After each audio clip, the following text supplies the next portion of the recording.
ہمارے ذہنوں میں جو معیارات بیٹھے ہوئے ہیں وہ کیا ہے؟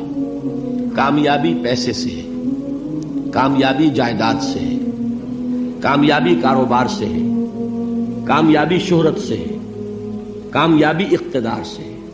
یہ معیارات ہیں. جو جتنا دولت مند اتنا کامیاب، جو جتنا مشہور اتنا کامیاب، جو جتنا پاپولر اتنا کامیاب، جو حکومت پر پہنچ گیا کامیاب، جس نے بڑا کاروبار جما لیا کامیاب، جس نے بہت جائیداد بنا لی کامیاب. یہی ہے اصل میں ساری بس کی گانٹھ.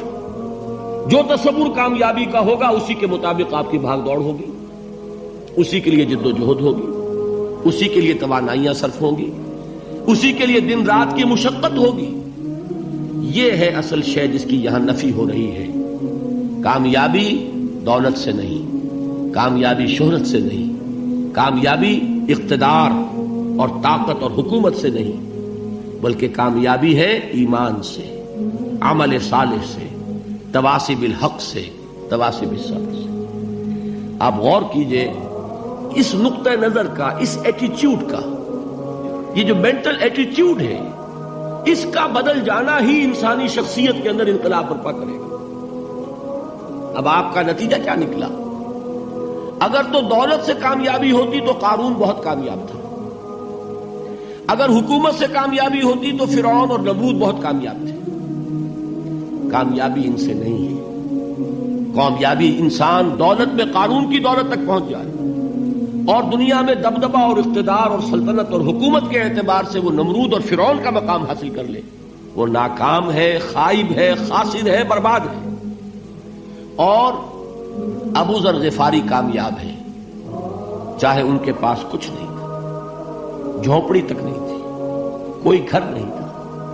حضور نے فرمایا ہے اللہ کے کچھ بندے ایسے ہوتے ہیں جو کسی محفل میں جانا چاہیں تو انہیں اجازت نہ ملے، جو کہیں اگر رشتہ کرنا چاہے کوئی ان سے رشتہ کرنے کو تیار نہ، کہیں کوئی سفارش کرنا چاہے تو ان کی کوئی بات ہی نہ سنے.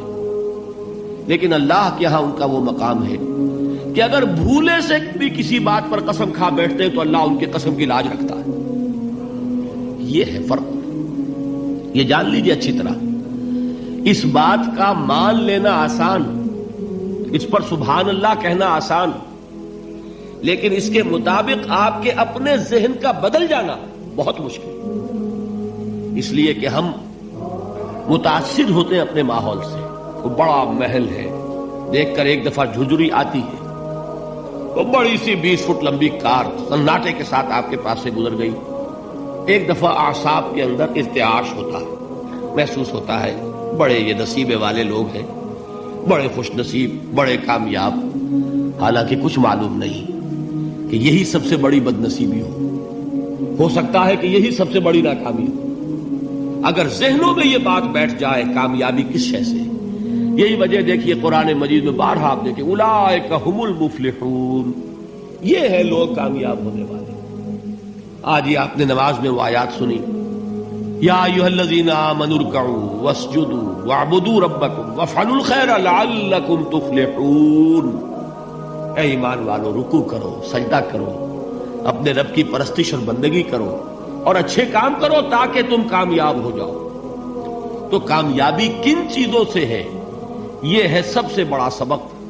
یہ ہمارے دل میں اگر بات بیٹھ جائے، ٹھک جائے، تو زندگی بدل جائے گی. صبح و شام بدل جائیں گے، نقشے بدل جائیں گے، بھاگ دوڑ کا رنگ بدل جائے گا، ویلیو سٹرکچر بدل جائے گا. آج وہ ایک چیز نہایت اہم نظر آ رہی ہے، کل نہایت غیر اہم نظر آئے گی. جیسے کہ حضور کی حدیث ہے، مالی ولد دنیا، مجھے تمہاری اس دنیا سے کیا سروکار ہے. انما مثلی کراکب استظل تحت شجرۃ ثم راح فترکها. میری مثال تو اس سوار کی سی ہے جو تھوڑی دیر کے لیے ایک درخت کے سائے میں ٹھہرتا ہے سستانے کے لیے، پھر وہ اپنا راستہ لیتا ہے. اسے اس درخت سے مستقل تعلق اس کا نہیں ہے، وہ اس کا گھر نہیں، وہ اس کی منزل نہیں. اسی طرح یہ دنیا میرا گھر نہیں ہے. اب دیکھیے ہم کہتے ہیں انا للہ و انا الیہ راجعون، ہم تو مسافر ہیں، ہم اللہ کے پاس سے آئے، اللہ کی طرف ہمیں لوٹ جانا ہے. کن فی الدنیا کانک غریب و عابر سبیل، حضور فرماتے ہیں دنیا میں ایسے رہو جیسے کہ تم اجنبی ہو یا راہ چلتے مسافر. لیکن یہ طرز عمل کب ہوگا؟ جبکہ یہ آیت ہمارے ذہنوں کے اندر بیٹھ گئی ہو، والعصر ان الانسان لفی خسر الا الذین آمنوا وعملوا الصالحات وتواصوا بالحق وتواصوا بالصبر۔ یہ ہے اصل بات جو میں نے عرض کیا تھا کہ میں بتاؤں گا صحابہ کیوں ایک دوسرے کو یاد دلاتے تھے۔ اس لیے کہ دیکھیے جیسے برف باری اگر ہو رہی ہو، آپ باہر نکلیں گے تو برف آپ کے کپڑوں پر جم جاتی ہے نا، تو آپ جھٹکتے ہیں کپڑوں کو تاکہ برف ہٹ جائے۔ ہمارے ایمان پر اس دنیا میں رہتے ہوئے جب ہم متاثر ہوتے ہیں ماحول سے تو گردہ آ جاتا ہے، برف پڑ جاتی ہے، اس کو جھٹکتے رہنے کی ضرورت ہے۔ اور وہ جھٹکنے کی بہترین اور مؤثر ترین شکل یہی ہے کہ یاد رکھو کامیابی ان چیزوں سے نہیں ہے۔ چمک دمک جو ہے دنیا کی، یہ ساری چمک دمک جو تمہیں رجھا رہی ہے، جو تمہیں اپنے اندر گم کیے ہوئے، یہ لفظ گم پر اقبال کا وہ شعر یاد آ گیا کہ کافر کی یہ پہچان کے آفاق میں گم ہے، اور مومن کی یہ پہچان کے گم اس میں ہے آفاق۔